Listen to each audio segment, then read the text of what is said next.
This is the Love Series, 14 poems in 14 days to celebrate Valentine's Day. We have had poems this month about intense love. We have had poems this month about passive love. We've had poems this month about possessive love. We've had poems this month about romantic love, about naive love. But today we have a poem about self-love. Onanism. Well, maybe not quite so much, but welcome to Strip Coverlet, where we squeeze the bigger picture out of literature. I'm Adrian Ford, and we're here for another poetry discussion, which will appear in two separate playlists here on the channel. Number one being the poetry discussion playlist, now over 630 videos strong, but number two being the Love series, 14 poems in 14 days, celebrating Valentine's Day, exploring the theme of love, different kinds of love, and what those loveses mean. Today's poem is known as Love After Love by Derek Walcott, and it reads as such.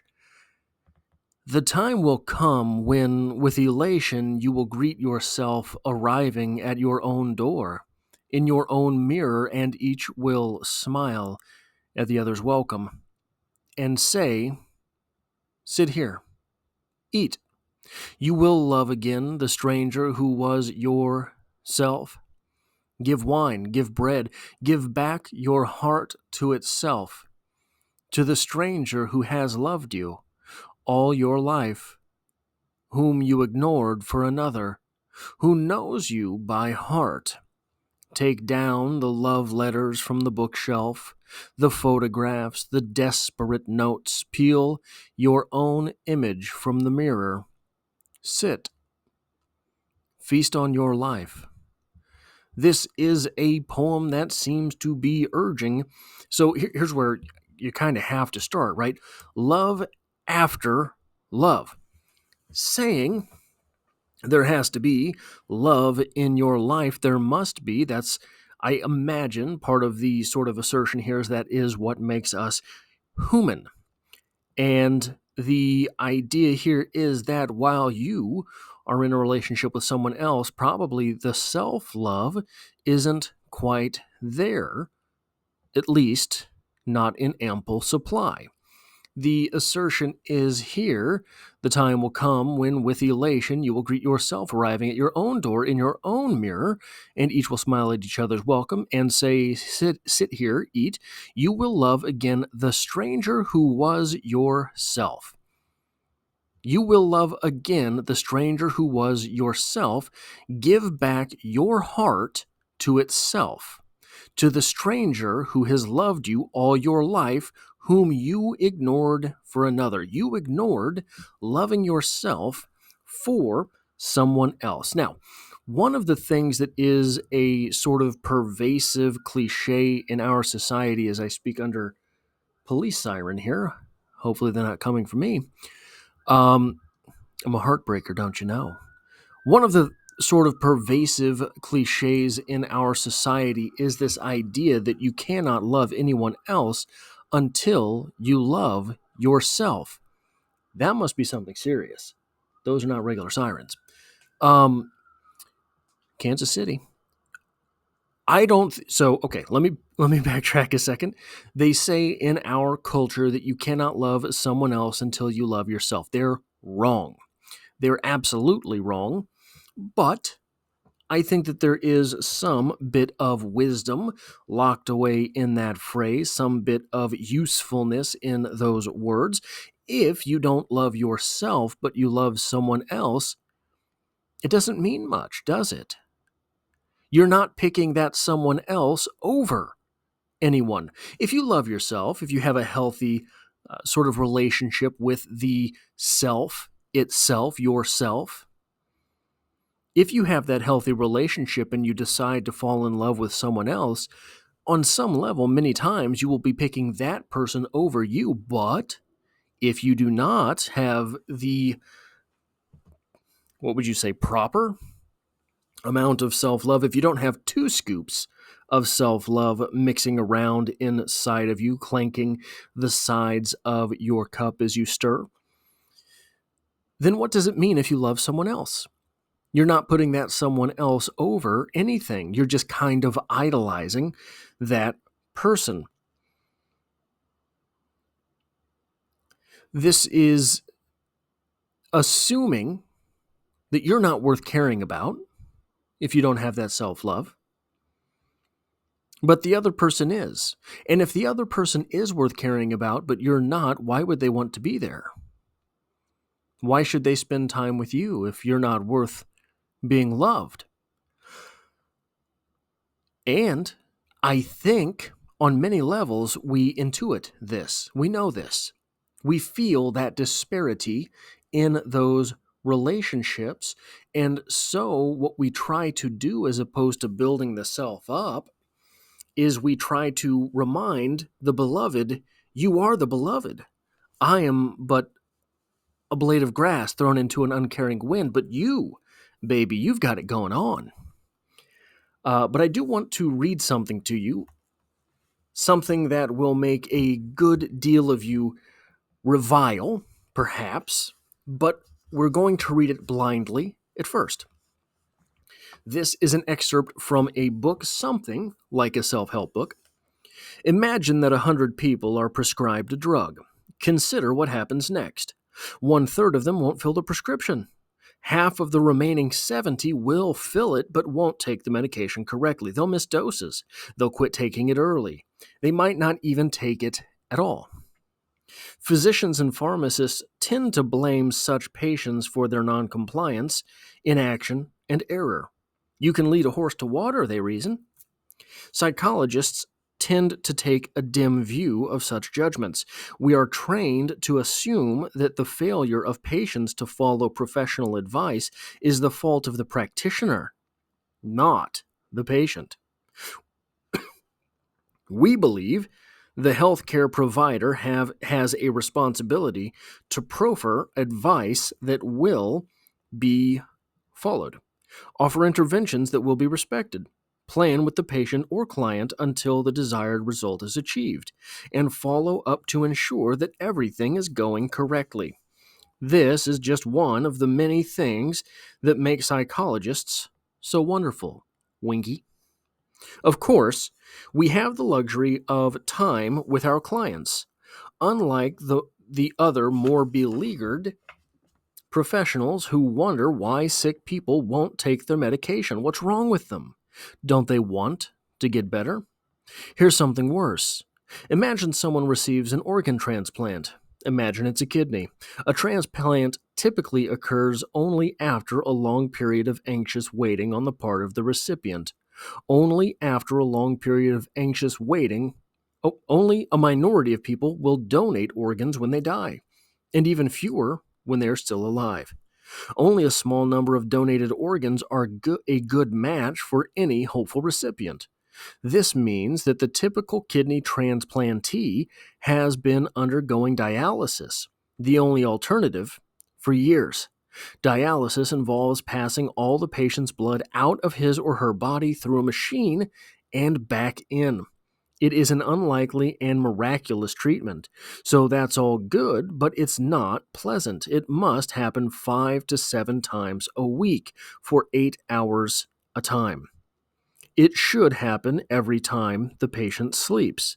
That's too much. No one wants to stay on dialysis. Now, one of the complications of transplantation is rejection. Your body does not like it when parts of someone else's body are stitched into it.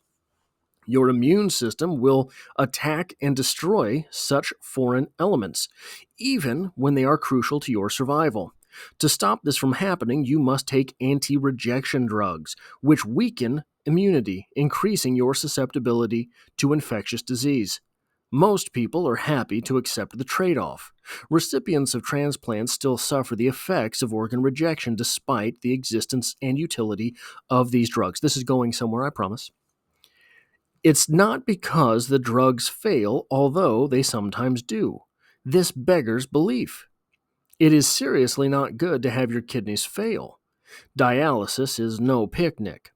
Transplantation surgery occurs after long waiting at high risks and great expense. To lose all of that because you don't take your medication? How could people do that to themselves? How could that possibly be? I'm going to skip forward a little bit. But, and this is the amazing thing, imagine that it isn't you who feels sick. It's your dog. So you take them to the vet. The vet gives you a prescription. What happens then? You have just as many reasons to distrust a vet as a doctor. Furthermore, if you cared so little of your pet that you weren't concerned with what improper substandard or error-ridden prescription he might have given, you wouldn't have taken it. In fact, on average, you care more. People are better at filling and properly administering prescription medication to their pets than to themselves. That's not good, even from your pet's perspective. It's not good. Your pet probably loves you and would be happier if you took your medication. It's difficult to conclude anything from this set of facts except that people appear to love their dogs, cats, ferrets, and birds, and maybe even their lizards, more than themselves. How horrible is that? How much shame must exist for something like that to be true? What could it be about people that makes them prefer their pets to themselves? That is an excerpt from the chapter called Treat Yourself Like Someone You Are Responsible for Helping. It is from 12 Rules of Life by Jordan Peterson. If you have a visceral reaction to that, I apologize, but I think you should take good advice wherever you find it. I think that's good advice. Do I follow it? Well, maybe. The point of this is, if you are in this type of relationship with yourself, where you are neglectful, what are the odds that your love for someone else means anything to you, let alone to the beloved? I think that is kind of what we're getting at in this poem. I think that kind of what we're doing in this poem is saying during the course of so love after love, your relationship has ended. Where does the love go now? The love, I think the case is being made, has been diminished in your life. If you were coming out of a relationship, there's no way that you feel particularly good about yourself. The speaker here is making the argument that only through rebuilding the relationship with yourself, only through recognizing that maybe there was love in that relationship, but that relationship is no longer, maybe in the wake of that, just like losing someone else, just like losing a best friend, your best friend decides to move to Canada, your best friend passes, whatever the case is, most people need a new best friend. Most people don't thrive without friends. The argument here is maybe don't go outside. Maybe stay inside to find that friend. Maybe take a few minutes, take a little while, and rebuild not just the relationship with yourself. Rebuild the self. I think that's good advice. Rebuilding the self. We saw in Rainier Maria Rilke's poem, Love Song, earlier in this series, just a few videos ago, that there, I think, is probably a fairly universal, maybe not. I think many people feel, if I don't add anything to this relationship as an individual, what are the odds that I'm worth having a relationship with? If I'm not bringing anything to this relationship as the me, why would the you want to be in this relationship? I think that's an anxiety that a lot of people have. I started to say I think that's fairly universal, but I really don't think it is now that I think about it.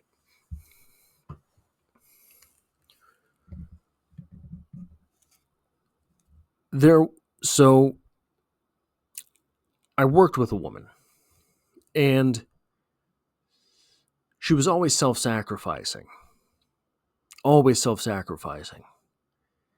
And one day I kind of talked to her. I was like, hey, well, what are you doing here? What are we up to here? Why are you always doing X, Y, and Z? And she said, I just want to help people. I just want to help people. Well, that's fine. That's dandy. That's nice. But if you're helping people by taking other people's shifts, okay, they get a nice 8 hours away from the workplace. What could you be doing with that 8 hours? Now, that might sound like a selfish question, but here's the real paradigm here. What could you be doing with those 8 hours? It doesn't have to be onanism, self-love. Although, maybe a little bit, right? You could be helping someone closer to you, helping someone more important to you. Or you could be building skills, making some other stride in your life that makes you a fortress for other people. This is the way I try to think of it. If I'm not a formidable person, I do not have money to help someone, I do not have the strength to help someone, I do not have the time to help someone, I cannot tell my workplace, go F yourself because my XYZ is in distress. If I am not that formidable a person, am I really all that much help? Maybe, right? You could be, so the way I have to think of it that way, I am not a very emotionally available person. So, surprise, it would be, how can I help people? Well, it's not by being a shoulder to cry on, that's for sure. Get lost, pal. But I can provide things. I can help with things. I think that it is important to sort of build the self the way that this poem says in order for that to be true. That is all I have for this poetry discussion. If you like or appreciate what it is that I do here, hitting the like button really does help me out, as it tells YouTube to share this video with other literature lovers. If you find yourself here by chance but not design, literature is the only thing I talk about on this channel, dropping multiple videos every single week. There's poetry every Monday, and I hope to have you back for the next one.